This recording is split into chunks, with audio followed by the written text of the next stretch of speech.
আজকে আমরা এবিটিএ মাধ্যমিক টেস্ট পেপারের 463 এবং 497 এই দুটো পেজ নিয়ে আলোচনা করব।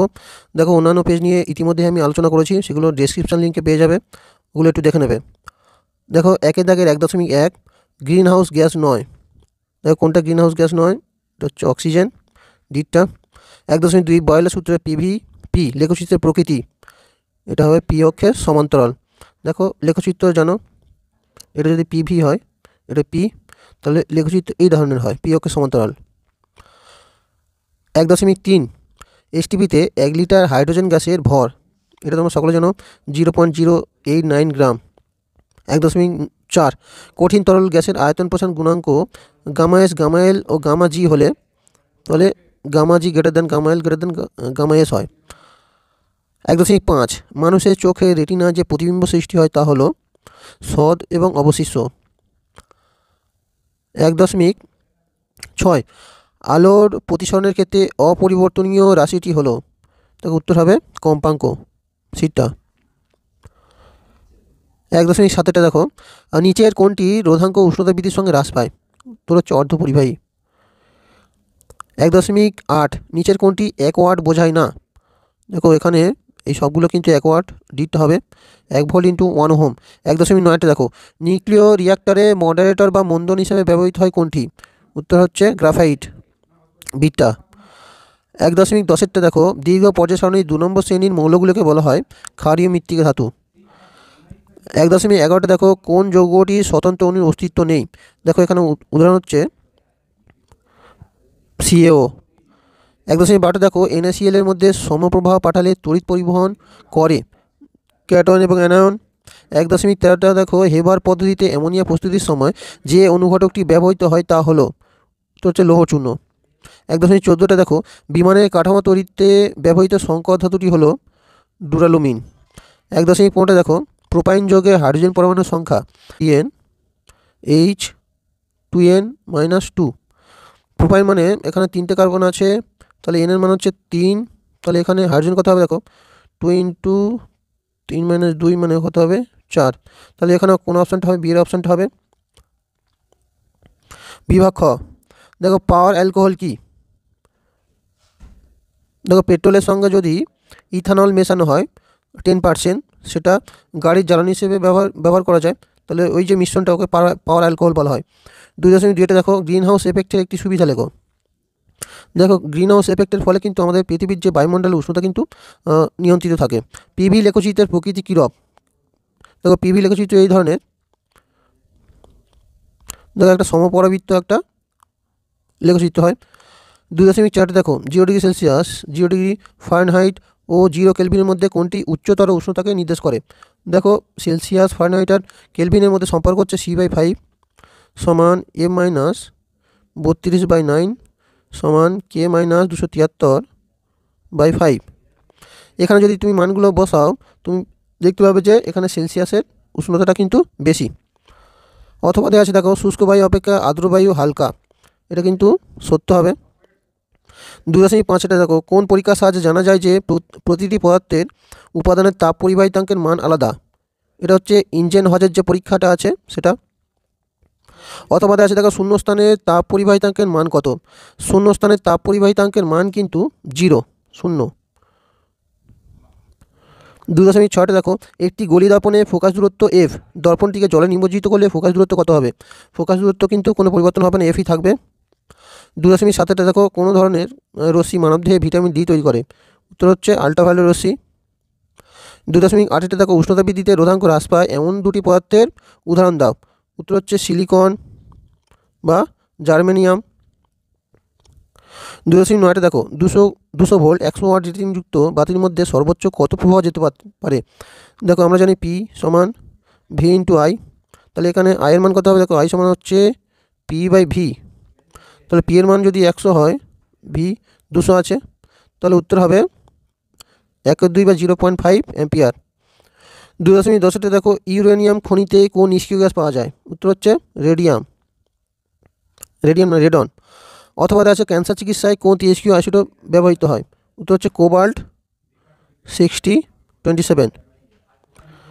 স্তম্ভ মেলাতে হবে, দেখো, দুষ্ট মৌল যেন হাইড্রোজেন, ক্ষারীয় মৃত্তিকা ধাতু, ক্ষারীয় মৃত্তিকা ধাতু হচ্ছে ম্যাগনেসিয়াম, থার্মিক পদ্ধতির লোহা তৈরিতে কাজে লাগে হচ্ছে অ্যালুমিনিয়াম, আর জার্মান শিল্পে ব্যবহৃত হচ্ছে দস্তা। 2.12 দেখো MgCl2 যৌগে Mg এর ইলেকট্রন বিন্যাস কোন নিষ্ক্রিয় গ্যাসের পরমাণুর মতো। দেখো এখানে Mg দুটো ইলেকট্রন বর্জন করে কি হয় Mg+2 Mg2+, এর ইলেকট্রন বিন্যাস হচ্ছে 2,8, এটা হচ্ছে নিয়নের মতো ইলেকট্রন বিন্যাস।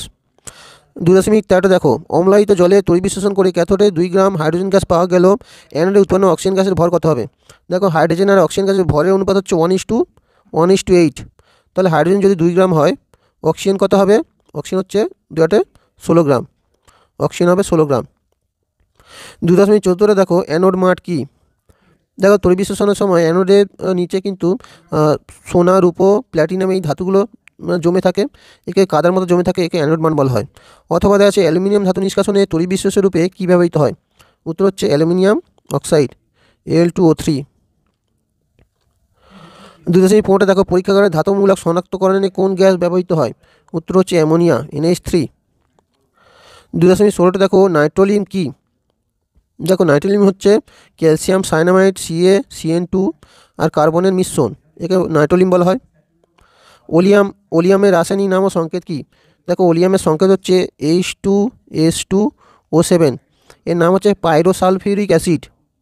2.17 দেখো CH3CH3CHOH এর IUPAC নাম লিখতে হবে। দেখো যদি এটাকে আমি নাম্বারিং করি, যে কোনো দিক থেকে নাম্বারিং করলে হবে। দেখো 1 2 3, দেখো 3টে কার্বন আছে আর এর মধ্যে বন্ধন 1, তাহলে প্রোপান প্লাস আন, তাহলে প্রোপান। 2 নম্বরে OH আছে, তাহলে প্রোপান 2 অল, তাহলে যৌগটির নাম হবে প্রোপান 2 অল। অথবা দেখা আছে দেখো মিথেন অণুর HCH বন্ধন কোণ কত। মিথেন অণুর HCH বন্ধন কোণ হচ্ছে 109 ডিগ্রি 28 মিনিট। সংকেত লিখতে হবে 2.18টা 2 মিথাইল প্রোপিন। দেখো প্রোপিন মানে 3টে কার্বন থাকবে, আর ইন আছে মানে একটাই 2টো কার্বন, তাহলে 1 2 3। এবার দেখো 2 মিথাইল দেওয়া আছে, 2 নম্বরে একটা মিথাইল গ্রুপ থাকবে CH3। এবার হাইড্রোজেনগুলো যদি দিয়ে দিই, দেখো এখানে 2টো হাইড্রোজেন লাগবে H2, আর এখানে হাইড্রোজেন হচ্ছে 3টে, তাহলে সংকেত হচ্ছে CH3C। দেখো এখানে 4টে বন্ধন আছে, তাহলে CH3C, এখানে একটা CH3 আছে, তাহলে ডবল বন্ড CH2। এবার দেখো বিভাগ গ 2 নম্বরে যে প্রশ্নগুলো আছে এগুলো নিজেরা চেষ্টা করবে, আর বিভাগ ঘ 3 নম্বরে যে প্রশ্ন আছে এগুলো নিজেরা চেষ্টা করবে। যদি না পারো অবশ্যই কমেন্টের মাধ্যমে জানাবে। এবার আমরা চলে যাব পেজ নম্বর 497। দেখো এখানে 1 দাগের 1.1 ওজোন স্তর ধ্বংসে অনুঘটকের কাজ করে। উত্তর হচ্ছে CFC। 1.2 কোন উষ্ণতায় গ্যাসের অণুগুলোর গতিশক্তি শূন্য হয়ে যায়। উত্তর হচ্ছে 0 কেলভিন। 1.3 দেখো 2 মোল NOর সঙ্গে অক্সিজেনের বিক্রিয়ায় উৎপন্ন NO2 আয়তন STPতে কত হবে। দেখো NOর সঙ্গে যদি অক্সিজেনের বিক্রিয়া ঘটানো হয়, তৈরি হয় NO2। এ যদি ব্যালেন্স করা হয়, ব্যালেন্স করলে দেখো এখানে হবে 2, এখানে অক্সিজেন দেখো অক্সিজেন হচ্ছে 4, তাহলে এখানে 2। তাহলে এখানে প্রশ্ন আছে যে 2 মোল NO, তাহলে এখানে 2 মোল হয়েছে, 2 মোল NO থেকে NO2 উৎপন্ন হয়েছে, 2 মোল। আয়তন হচ্ছে 2 মোল, আয়তন হচ্ছে 2 × 22.4, আয়তন হবে গুণ করলে হবে 8 44.8। তাহলে এখানে উত্তরটা হবে ডিএরটা। 1.4 দেখো কোনো পরিবাহী দণ্ডের তাপ পরিবাহিতা K হলে তার তাপীয় রোধাঙ্ক হবে 1/K, মানে K ইনভার্স। তাহলে এখানে উত্তর হবে সি এরটা। 1.5 কোনো দর্পণের দৃষ্টিক্ষেত্র সর্বাধিক। দেখো উত্তল দর্পণের কিন্তু দৃষ্টিক্ষেত্র সর্বাধিক, ওই জন্য বিভিন্ন গাড়িতে ব্যবহার করা হয় উত্তল দর্পণ। 1.6 ABCD 4টি মাধ্যমের পরম প্রতিসরাঙ্ক 1, 1.3, 1.5, 2.4 হলে কোন মাধ্যমে আলোর বেগ সর্বাধিক। দেখো আলোর বেগের সঙ্গে সম্পর্ক আছে প্রতিসরাঙ্কের মিউ সমান হচ্ছে C/V, তাহলে V সমান হচ্ছে C/μ, তাহলে V এর সঙ্গে মিউ কিন্তু ব্যস্তানুপাতি, তাহলে যার প্রতিসরাঙ্ক সবচেয়ে কম তার কিন্তু বেগ বেশি, তাহলে এখানে কিন্তু 1 হয়ে যাবে অপশান এরটা। দেখো এর প্রতিসরাঙ্ক হচ্ছে 1, এটা সবচেয়ে কম, তাহলে এর বেগ বেশি। 1.7টা দেখো, যদি একটা রোধকের দুই প্রান্তে বিভব প্রভেদ 3 গুণ করা হয় তবে রোধকের তড়িৎ ক্ষমতা হবে। দেখো তড়িৎ ক্ষমতা পি সমান হচ্ছে v²/r, এটা সম্পর্ক। এবার যদি তুমি বিভব প্রভেদ 3 গুণ করো তাহলে কিন্তু ক্ষমতা কিন্তু স্কোয়ার হয়ে যাবে, 9 গুণ হয়ে যাবে, তাহলে উত্তর হবে এখানে বিটটা। 1.8টা দেখো, 100 ওয়াটের একটি বাল্ব প্রতি মিনিটে শক্তি খরচ করে। দেখো ডব্লিউ সমান হচ্ছে পি ইন্টু টি, তাহলে পি হচ্ছে 100 আর টির মান দেওয়া আছে কত, টির মান দেওয়া আছে এখানে 1 মিনিট মানে 60 সেকেন্ড, তাহলে গুণ করলে হবে 6000 এত জুল, তাহলে উত্তর হবে এখানে ডিটা। 1.9, তেজস্ক্রিয় মৌল সবার শেষে যে মৌলে পরিণত হয় সেটা হচ্ছে সীসা, পিবি। 1.10, জলের তড়িৎ বিশ্লেষণে ক্যাথোডে 22.4 লিটার গ্যাস উৎপন্ন হয়, একই সময় অ্যানোডে উৎপন্ন গ্যাসের আয়তন হবে। দেখো ক্যাথোডে হাইড্রোজেন উৎপন্ন হয় আর অ্যানোডে অক্সিজেন উৎপন্ন হয়, তাহলে হাইড্রোজেন আর অক্সিজেন এর অনুপাত হচ্ছে 2:1, তাহলে ক্যাথোডে 2 আয়তন, অ্যানোডে 1 আয়তন, তাহলে 22.4 লিটার হলে ক্যাথোডে একে 2 দিয়ে ভাগ করব, তাহলে হবে 11.2 লিটার হবে, তাহলে উত্তর হবে এরটা। 1.11টা, হ্যালোজেন মৌলগুলোর তড়িৎ-ঋণাত্মকতার মানের ঊর্ধ্বক্রম। দেখো এটা হবে ফ্লোরিন, ক্লোরিন, ব্রোমিন, আয়োডিন, এটা হবে, অন্যগুলো হবে না। 1.12, কিপ যন্ত্রের সাহায্যে কোন গ্যাসটি প্রস্তুত করা হয় না। দেখো কিপ যন্ত্রের সাহায্যে শুধুমাত্র তরল আর কঠিন যে পদার্থগুলো তার মিশ্রণে গ্যাস তৈরি হয় সেগুলো প্রস্তুত করা যায়, সুতরাং এক্ষেত্রে নাইট্রোজেন গ্যাসটা কিন্তু প্রস্তুত করা যাবে না। 1.13 দেখো, তড়িৎ বিশ্লেষণের সময় কোনটি ক্যাথোডে আগে মুক্ত হবে। দেখো এই যে আয়নগুলো আছে ওপরে আছে, হাইড্রোজেন সফল নিচে আছে, তাহলে হাইড্রোজেন কিন্তু আগে মুক্ত হবে। 1.14টা দেখো, ওএইচ মূলকযুক্ত কিন্তু অ্যালকোহল নয় যে যৌগটি, সেটি হলো ফেনল, C6H5OH, এটা কিন্তু অ্যারোমেটিক যৌগ, এটা কিন্তু অ্যালকোহল নয়। 1.15টা দেখো, কোনটি সম্পৃক্ত হাইড্রোকার্বন নয়।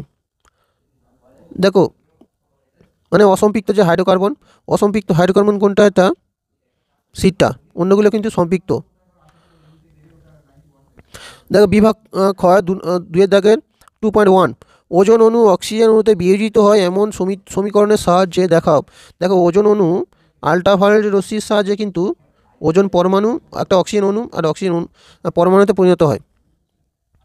2.2, বায়ুশক্তি জেনারেটরের কোন শক্তিতে রূপান্তরিত হয়। দেখো বায়ুশক্তি মানে যান্ত্রিক শক্তিটা কিন্তু এক্ষেত্রে তড়িৎ শক্তিতে রূপান্তরিত হয়। অথবা দেখা যাচ্ছে পৃথিবীর অভ্যন্তরে ভূতাপীয় শক্তির উৎস কী। ভূতাপীয় শক্তির উৎস হলো তরল ম্যাগমা।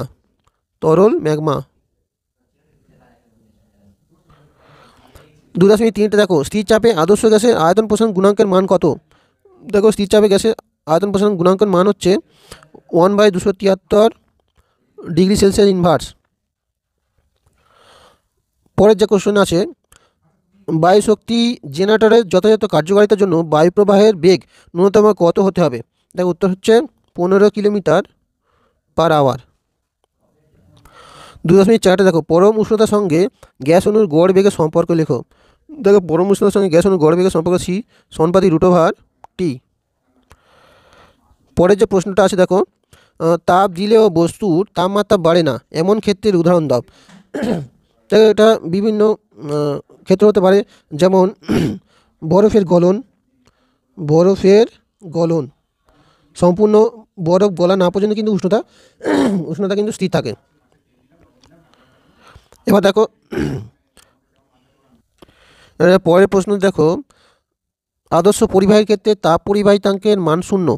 দেখো আদর্শ পরিবাহীর ক্ষেত্রে তাপ পরিবাহিতাঙ্কের মান কিন্তু অসীম হয়, তাহলে এটা কী হবে, মিথ্যা হবে। 2.6টা দেখো, যদি প্রিজমের পারপার্শ্বিক মাধ্যমের ঘনত্বের তুলনায় প্রিজমের উপাদানের ঘনত্ব কম হয় তবে নির্গত রশ্মি কোন দিকে বেঁকে যাবে। দেখো এটা যদি ছবি আঁকি, ধরো এটা হচ্ছে μ1, এটা μ2, এটা μ1। এবার বলা আছে এখানে পারপার্শ্বিক মাধ্যমের ঘনত্ব কম, তার মানে হচ্ছে μ2 লেস দ্যান কিন্তু μ1। এবার কোনো আলোর রশ্মি যদি পড়ে এখানে যদি কোনো আলোর রশ্মি পড়ে তাহলে এখানে হচ্ছে ঘন মাধ্যম থেকে লঘু মাধ্যমে যাচ্ছে, তাহলে ঘন মাধ্যম থেকে যদি লঘু মাধ্যমে কোনো আলোক রশ্মি যায়, তাহলে রশ্মিটা আমরা জানি ঘন থেকে লঘুতে গেলে কোন দিকে যাবে, মাধ্যম থেকে কিন্তু দূরে সরে যাবে, এইরকম যাবে। এবার এখানে যদি আমি আঁকি, এটা হচ্ছে লঘু থেকে ঘনতে যাচ্ছে, লঘু থেকে যদি ঘনতে যায় তাহলে অবিলম্বের দিকে সরে আসে, তাহলে রশ্মিটা কিন্তু অবিলম্বের দিকে সরে আসবে, রশ্মিটা কিন্তু অবিলম্বের দিকে সরে আসবে, অবিলম্বের দিকে বেঁকে যাবে। 2.7 দেখো, গলীয় দর্পণে মুখ্য ফোকাসের সংখ্যা কয়টি? গলীয় দর্পণে কিন্তু মুখ্য ফোকাস, দর্পণের মুখ্য ফোকাস কিন্তু দুটি থাকে। 2.8 দেখো, কোনো পরিবাহীতে প্রবাহিত তড়িৎ প্রবাহমাত্রা ও প্রবাহকাল অপরিবর্তিত হলে এসির বদলে ডিসি প্রবাহ পাঠালে পরিবাহীতে উৎপন্ন তাপের পরিমাণ কীরূপ পরিবর্তিত হয়? দেখো, এসি যদি প্রবাহ পাঠায় এই সমান হয় আইএস স্কোয়ার আর.টি, ধরো এটা H1, আর ডিসি হলে H2 যদি হয় সেটাও আইএস স্কোয়ার আর.টি। তাহলে এই যে আরটা, এটার অভিমুখ পরিবর্তন হয়, এই যে এই আয়ের কিন্তু অভিমুখ পরিবর্তন হয় না, কিন্তু যে তাপ পাওয়া যায় দুটোর ক্ষেত্রে কিন্তু একই হয়। তার মানে H1 সমান কিন্তু H2 পাওয়া যায়, সমান হয়। 2.9 দেখো, চৌম্বক ক্ষেত্রে সমান্তরালে তড়িৎবাহী তারটি রাখলে পরিবাহীটির উপর প্রযুক্ত বলের মান কত হবে? উত্তর হবে বলের মান হচ্ছে 0, শূন্য হবে। 2.10 দেখো, তেজস্ক্রিয় ধাতুর খনিতে আলফা কণা নিঃসরণে উৎপন্ন নিষ্ক্রিয় গ্যাসটির নাম কি? উত্তর হচ্ছে রেডন, Rn। অথবা দেখা যাচ্ছে একটা অনিয়ন্ত্রিত শৃঙ্খল বিক্রিয়ার উদাহরণ দাও। একটা অনিয়ন্ত্রিত শৃঙ্খল বিক্রিয়ার উদাহরণ হচ্ছে নিউক্লিয় বিভাজন। এবার দেখো স্তম্ভ মেলানো, দেখো আধুনিক পর্যায় সারণীর ভিত্তি, হচ্ছে মৌলের পরমাণু ক্রমাঙ্ক, আকরিক থেকে ধাতু নিষ্কাশন বিজারণ বিক্রিয়া, অতি সক্রিয় ধাতু হচ্ছে লোহা, দুষ্ট মৌল হচ্ছে হাইড্রোজেন। এবার দেখো 2.12টা ক্রমবর্ধমান পারমাণবিক ব্যাসার্ধ অনুসারে সাজাও। দেখো এটা যদি সাজাই, প্রথমে সবচেয়ে কম হচ্ছে লিথিয়াম, তারপরে হচ্ছে সোডিয়াম, তারপরে পটাশিয়াম, তারপরে রুবিডিয়াম, তারপরে সিজিয়ামের সবচেয়ে বেশি। 2.13 দেখো, এমন একটা যৌগের উদাহরণ দাও যা জলীয় দ্রবণ মৃদু তড়িৎ বিশ্লেষ্য। তাহলে উত্তর হচ্ছে CH3COOH। অথবা আধুনিক পর্যায় সারণীর ড্যাশ গ্রুপের মৌলগুলোকে বোরন পরিবার বলা হয়। উত্তর হচ্ছে 13 নম্বর গ্রুপ। 2.14টা দেখো, জলের তড়িৎ বিশ্লেষণের সময় জলে H2SO4 পরিবর্তে HCl বা HNO3 ব্যবহার করা হয় না কেন? এখানে না হবে, কারণ যখন HCl বিয়োজিত হয় এটা H+ আর Cl- উৎপন্ন করে, আর HNO3 বিয়োজিত হয়ে H+ আর NO3- উৎপন্ন করে। এই Cl- আর NO3 এটা কিন্তু অযাচিত বিক্রিয়ায় অংশগ্রহণ করে, ফলে এগুলো ব্যবহার করা হয় না। 2.15 দেখো, ধাতবমূলক শনাক্তকরণে কোন গ্যাসটি ব্যবহার করা হয়? উত্তর হচ্ছে অ্যামোনিয়া গ্যাস, NH3। অথবা চিলি সলপিটারের রাসায়নিক সংকেত কি? উত্তর হচ্ছে NaNO3 বা KNO3 লিখতে পারো। 2.16টা দেখো, সালফান কি? দেখো সালফান হচ্ছে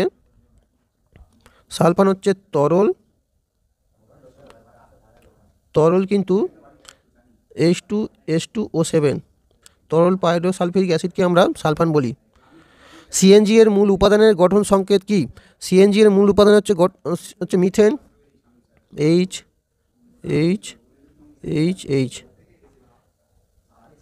2.18টা কার্বাইড বাতিতে উজ্জ্বল আলো সৃষ্টি করতে যে গ্যাসটি ব্যবহৃত হয় তার নাম কি? উত্তর হচ্ছে অ্যাসিটিলিন, C2H2। অথবা দেওয়া আছে CH3CH2CHO এর আইইউপিএসি নাম কি? দেখো CH3CH2CHO 1 2 3 তিনটে কার্বন আছে, তাহলে প্রপ আর এক বন্ধন, প্রপান আর CHO আছে, তাহলে এটার নাম হবে প্রোপানল। দেখো 2 নম্বরের এবং 3 নম্বরের যে প্রশ্নগুলো সেগুলো নিজেরা চেষ্টা করবে, যদি না পারো কমেন্ট করে জানাবে। ভিডিওটি ভালো লাগলে অবশ্যই চ্যানেলটা সাবস্ক্রাইব করে রাখবে।